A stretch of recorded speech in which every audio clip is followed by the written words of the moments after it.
1 deals with the 10 basic accounting concepts and principles. These rules or terms are just used to base all accounting decisions on. The first one is business entity, and what that tells you is that when you're a business owner, you have to keep your own personal finances separate from that of the business's finances.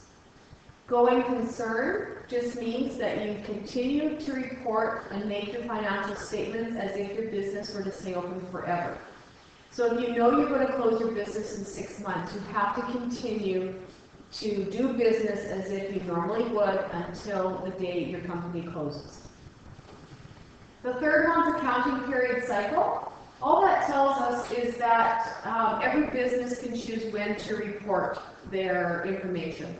So a really big business would have to do this every month because there's so much information. If you have a smaller business, you may choose to report your information maybe only 3 months, or once every 6 months, or once a year.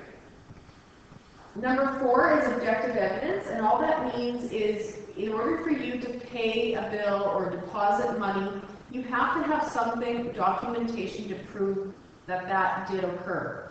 So for instance, if you're paying your friend $60, you can't just pay them $60. You have to have a bill to prove what they purchased for $60 or why you're paying them those $60.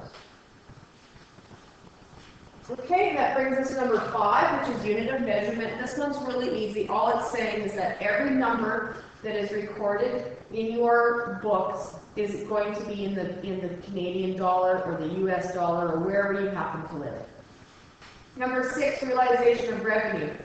What this means is when your business makes money, that is the time that you need to record it. So if you have a month like January and it's really slow, you report all of your earnings in that month. If your business picks up in February and you think, well, I don't want to record all of this income or revenue in this month, I'll move them over to March when it might be a little bit slower, you can't actually do that. When you make the money is when you record it. Number 7, matching expenses with revenue.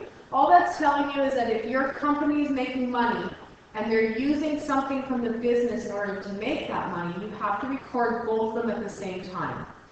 So if you are selling shoes for a living, when your company sells shoes, it also has to show that the shoes that you're selling are being decreased in your inventory. So it's matching, when you sell something, it's matching your inventory against that.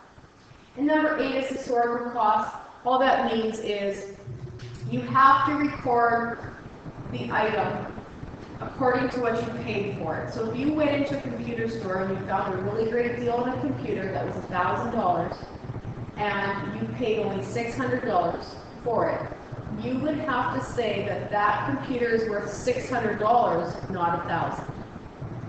Adequate disclosure means that you have to have information recorded in your company's books clearly so that if somebody different were to come in and look at them, they could tell exactly what your company was doing. You can't hide anything, you have to be upfront with everything. And number 10 is consistent reporting.